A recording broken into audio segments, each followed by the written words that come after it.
Hallelujah, good morning. सुबह हो चुकी है। क्या प्रभु के वचनों को सुनने के लिए आप तैयार हैं? तो आइए मिलकर हम प्रभु के वचनों को सुने। प्रार्थना। महापवित्र पिता परमेश्वर, हर रोज सुबह प्रभु आपकी स्तुति करने का, वचन सुनने का, आपके सानिध्य में समय बिताने का, आपकी सहायता के साथ दिन की शुरुआत करने का जो अनुग्रह आपने दिया, उसके लिए आपका धन्यवाद। एक बार फिर से अपने वचन द्वारा जो शांति हमें चाहिए हमें दें। प्रार्थना यीशु के नाम से मांगते हैं, आमीन। कैसे हैं आप लोग? क्या आप आनंदित हैं? क्या आप खुश हैं? क्या आप आपके दिल की गहराई से पूरी तरह आनंदित हैं? मैं आपसे दुनिया को दिखाने के लिए, साथियों को दिखाने के लिए जो हंसी या जो मुस्कुराहट हम दिखाते हैं, मैं उसकी बात नहीं कर रहा हूं। मैं बात कर रहा हूं जब हम दिल की गहराई से आनंदित होते हैं। कुछ लोगों को दिल खोलकर हंसते कई बरस बीत गए, हमेशा रोवनी सूरत। कुछ लोगों के दिल हमेशा किसी न किसी प्रकार के परेशानी से, तकलीफ से, डर से, संघर्षों से जूझते ही रहते हैं।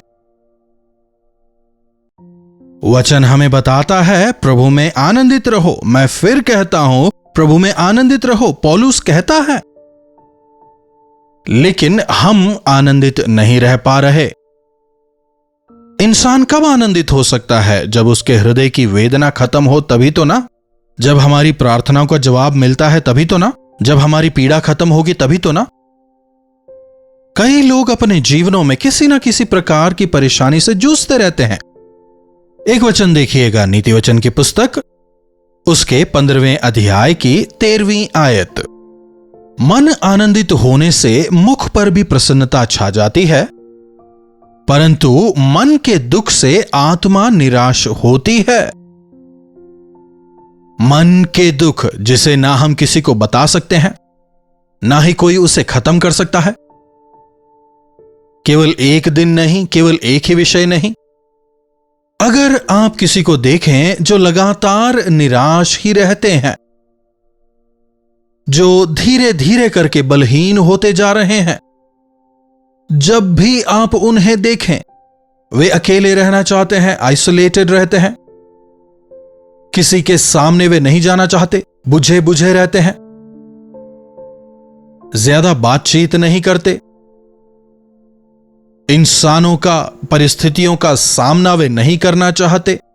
अगर आप किसी भी ऐसे इंसान को देखें कि वे मन के दुख की वजह से निराश हैं, अगर आपकी स्थिति ऐसी है, तो यह कोई शारीरिक बीमारी नहीं, मन की बीमारी है। और मन के रोग के लिए कोई दवाई नहीं होती। और इंग्लिश में जो शब्द इसके लिए है, डिप्रेशन, निराशा। वह कौन सी चीज है जो आपको निराश कर रही है? क्या भविष्य की चिंता? बच्चों के भविष्य का भय? जो गलतियां आपने की, क्या वे आपको दुखी कर रहे हैं? क्या आपका विवेक आपको कचोट रहा है? जो अपमान आपने सहे, क्या वे आपको दुखी कर रहे हैं? जरूरी है कि आप रुककर सोचें कि आखिर मैं ऐसा हो क्यों गया। और यह हमें प्रभु के सानिध्य में करना है, नहीं तो हम सेल्फ पिटी से भर जाएंगे। हमारी परेशानी के लिए, तकलीफ के लिए दूसरों को कसूरवार मानना हमारी एक तरह से आदत बन चुकी है। हां, दूसरों की वजह से भी हमें परेशानियां होती हैं, लेकिन क्या हमारी परेशानियों के कारण हम खुद हैं या कोई और, यह हमें देखना है। अगर आपके दुखों का, दर्द का, परेशानियों का कारण आप खुद ही हैं, आपकी असावधानी है, आपके पाप हैं, तो किसी और पर उसका दोष लगाना सही नहीं है। और अगर आपको यह समझ आए और अगर आप उससे बाहर निकलना चाहते हैं, केवल प्रभु से ही यह संभव है। अपनी चिंताओं को उन पर डाल दो, बाइबल हमें बताता है। कई बार हमारे जीवनों में कई बार उन परेशानियों के बारे में सोचते सोचते सोचते अधिक निराश हो जाते हैं, लेकिन यदि पश्चाताप करें तो माफ करने वाले प्रभु हैं, भूल जाते हैं। प्रभु को जानने वालों को मन के दुख की वजह से निराश होने की जरूरत नहीं है। हमारे मन को, हमारी स्थिति को जानने वाले प्रभु से यदि हम प्रार्थना करें, यदि हम उनसे विनती करें, छुटकारा पाएंगे। लेकिन कई लोग यह भूलकर निराश होकर जी रहे हैं। उनका मन निराशा में डूब रहा है। सोते हैं तो नींद नहीं आती, खाने के सामने बैठते हैं भूख नहीं लगती, दूसरों से मेल जोल नहीं रखते। हम में कई लोग विभिन्न प्रकार की परेशानियों की वजह से, दर्द की वजह से, पीड़ा की वजह से, कुछ लोग शराबी हो जाते हैं, कुछ लोग रिबेलियस हो जाते हैं, कुछ लोग अपने दर्द को बाहर नहीं दिखाना चाहते तो एक कृत्रिम हंसी को बाहर दिखाते हैं। प्लास्टिक स्माइल कहते हैं ना, वो दिखाते हैं सबके सामने। हां, मैं बिल्कुल ठीक हूं, मुझे क्या हुआ है, कुछ भी नहीं। लेकिन जब अकेले में होते हैं, उनसे अपनी स्थिति बर्दाश्त नहीं होती। क्या कहीं आप ऐसी स्थिति में तो नहीं हैं? किसी को नहीं बता सकते। अपने जीवन में प्रभु को पुकारें। आनंदित मन मुख पर प्रसन्नता लाता है और मन के दुख की वजह से आत्मा निराश हो जाती है। फिर एक और वचन देखिए, नीति वचन 17 उसका 22। मन का आनंद अच्छी औषधि है। वचन के अनुसार अच्छे स्वास्थ्य की कुंजी क्या है? आनंदित मन। अगर हमारा मन आनंदित है तो हम खुश रहने पाएंगे, लेकिन अगर हमारा मन बीमार है तो पूरा शरीर ही बीमार है। लेकिन अगर हमारा मन आनंदित है तो शरीर भी खुश रहेगा, स्वस्थ रहेगा, चंगा रहेगा, उत्साहित रहकर आगे बढ़ने पाएंगे।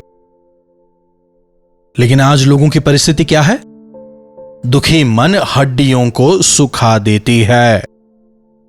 निराश मन, क्रश्ड। कई लोग विभिन्न कारणों की वजह से दबाव महसूस करते हैं। कुछ लोगों पर पत्नी का दबाव होता है, या फिर बच्चों की वजह से, या पति की वजह से दबाव, ऑफिस में बॉस का दबाव, रिश्तेदारों का दबाव, मित्रों का दबाव। अरे बाप रे, जिन पर उन्होंने विश्वास किया उन्होंने ही उन्हें धोखा दिया। इस वजह से आज कई लोग निराश हैं। अपनों ने ही हमें धोखा दिया है, घर वालों ने ही ऐसा कह दिया। कई लोग जब ऐसा हमें लिखते हैं, उनकी बात को सुनकर जब हमें ही इतना दर्द होता है, इतना पीड़ा महसूस होता है, तो भुगतने वालों को कितना अधिक दर्द होता होगा। निराशों को उठाने के लिए ही प्रभु यीशु मसीह आए। टूटे हुए मन वालों को उठाने के लिए, उनके साथ रहने के लिए प्रभु यीशु मसीह संसार में आए।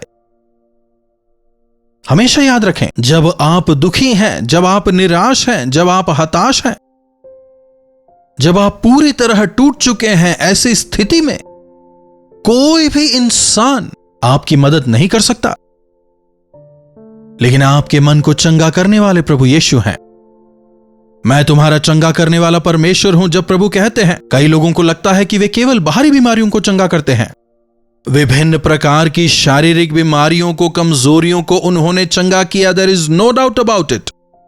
उन दिनों में भी, आज भी उन पर विश्वास करने वाले अपने जीवनों में चंगाई को पा रहे हैं। लेकिन जो आपके मन की बीमारी है, जिसे कोई भी डॉक्टर ठीक नहीं कर सकता, उस टूटे हुए मन की अवस्था से दिन प्रतिदिन आप टूटते जा रहे हैं, बिखरते जा रहे हैं, अलग होते जा रहे हैं। धीरे धीरे कर कुछ लोग ऐसी अवस्था में पहुंच जाते हैं, तरीके से कपड़े नहीं पहनते, सही से व्यवहार नहीं करते, लोगों से हमेशा चिड़े चिड़े रहते हैं, आचरण खराब हो जाता है, किसी भी चीज में इंटरेस्ट नहीं दिखाते। उतना ही नहीं, फिर वे जो अच्छे रहते हैं उनसे वे लोग चिढ़ने लगते हैं, उनसे झगड़ने लगते हैं, दूसरों को देखकर वे नाराज होते हैं। उन दिनों में शाऊल को भी इसी प्रकार की एक आत्मा ने प्रभावित किया था, दुष्ट आत्मा। शाऊल को दुष्ट आत्मा आकर सताया करती थी। वचन हमें बताता है उस दुष्ट आत्मा के प्रभाव की वजह से वो द्वेष से भर जाता है। दाऊद भले ही पीछे हट रहा हो, लेकिन शाऊल उसे मारना चाहता था। मूर्खतापूर्ण व्यवहार। अपने अंदर की उस निराशा को, उस दुख को दूर करने के लिए गलत व्यवहार करते हैं। उन्हें स्वयं समझ नहीं आता कि वे क्या कर रहे हैं। दूसरों की हानि करने लगते हैं। अगर आपको छुटकारा चाहिए तो प्रभु के पास आना ही होगा। अगर आपको आनंदित मन चाहिए तो प्रभु के पास आना होगा। इंग्लिश बाइबल हमें बताता है the joyful heart is a medicine. आनंदित मन ही आपके लिए एक दवाई है। इसका इलाज क्या है, दवाई क्या है? अगर आप पूछें तो वह है आनंद। सांसारिक आनंद नहीं, प्रभु का आनंद। प्रभु कहते हैं अपना आनंद मैं तुम्हें दिए जाता हूं। संसार देता है वैसा आनंद, वैसी शांति नहीं। सांसारिक आनंद थोड़े ही समय का है। संसार की जो चकाचौंध है, यहां का जो हंसी मजाक है, वो थोड़ी देर के लिए ही हमें खुश रख सकता है, हमें हंसा सकता है। लेकिन प्रभु हमें निरंतरता का आनंद देते हैं, अपना आनंद देते हैं। सबसे पहले प्रभु के सामने अपने हृदय को हम खाली करें, शून्य करें। आपके मन की बीमारी का कारण क्या है? पाप कभी भी हमें आनंदित नहीं रहने देता। कई बार मन के दर्द के लिए इंसान भी कारण होते हैं। अगर आप हमेशा निराशाजनक बोल बोलने वाले लोगों के बीच में रहें, अरे तुम तो किसी भी योग्य नहीं हो, तुमसे नहीं हो सकता, तुम नहीं कर सकते, बाहरी लोगों को भूल जाइए। आजकल कई ऐसे मां बाप हैं जो अपने बच्चों को निराश करते हैं, उन्हें डिस्करेज करते हैं, दूसरों के सामने अपने बच्चों की निंदा करते हैं। इनसे पढ़ाई लिखाई बिल्कुल नहीं होती, बिल्कुल ही बुद्धू हैं ये लोग।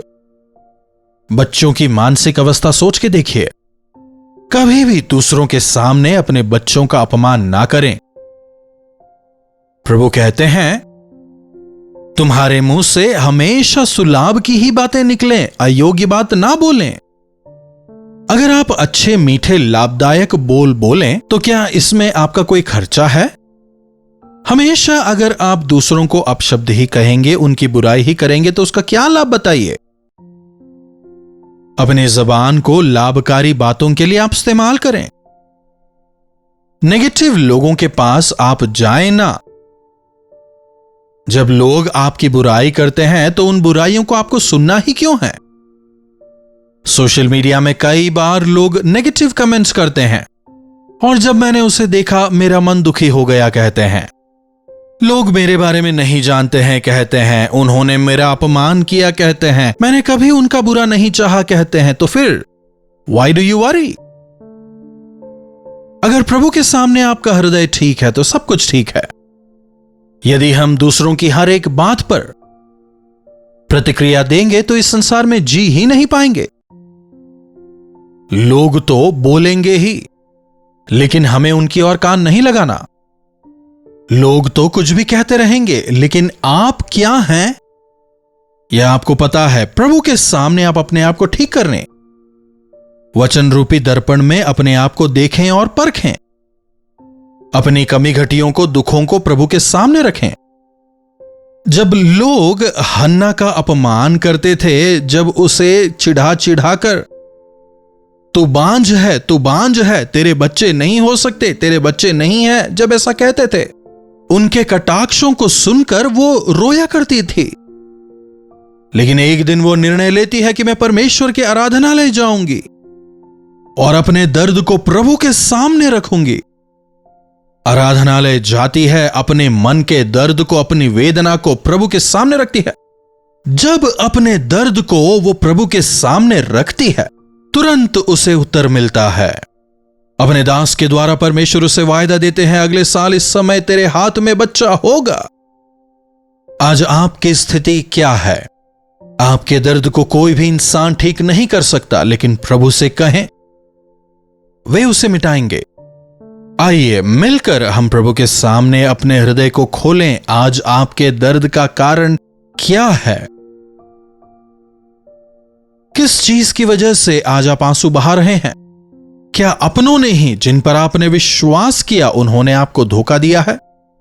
क्या आपके पति की वजह से, या पत्नी की वजह से, या बच्चों की वजह से, या फिर ऑफिस में बॉस की वजह से, या फिर अपने कलीग्स की वजह से आप परेशान हैं? प्रभु से अपने दुख को कहें, वे चंगाई देंगे।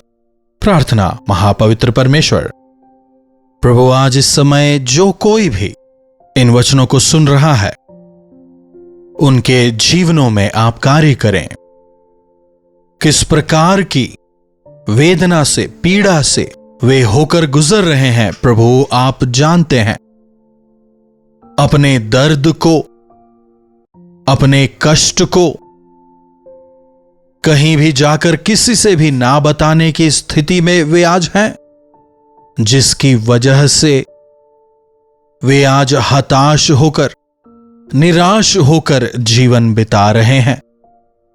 प्रभु होने दे कि आज इस समय जबकि वे आपके वचनों को सुनते हैं, आपके वचन उनके जीवनों में कार्य करने पाए। होने दें कि प्रभु आप अपने वचनों के द्वारा उन्हें चंगा करें, अपनी शांति उन्हें देते हुए उन्हें आगे बढ़ाएं। प्रार्थना यीशु के नाम से मांगते हैं, आमीन। अब हमारे पिता परमेश्वर का प्रेम, प्रभु यीशु मसीह का अनुग्रह, पवित्र आत्मा की संगति और सहभागिता हमें से प्रत्येक के साथ आज, कल और सर्वदा बनी रहे। आमीन। प्रभु की महिमा हो। अपने प्रार्थना विषयों को आप हमें 9884907779 पर व्हाट्सएप, वॉइस मैसेज या टेक्स्ट द्वारा भेज सकते हैं।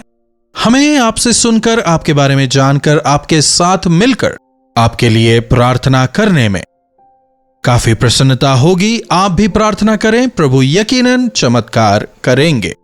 हमारे दोनों नए कार्यक्रम क्या आप जानते हैं और सच्ची घटनाओं को आप जरूर देखें और आत्मिक जीवन में बलवंत होकर बढ़ते जाएं। अगर चैनल को सब्सक्राइब नहीं किया है तो सब्सक्राइब करें, लाइक और शेयर भी जरूर करें। इन्हीं वचनों के साथ मैं विदा लेता हूं। प्रभु आपको आशीष दें। कल्वरी दर्शन, ये है प्रेम के दर्शन, यीशु प्रेम के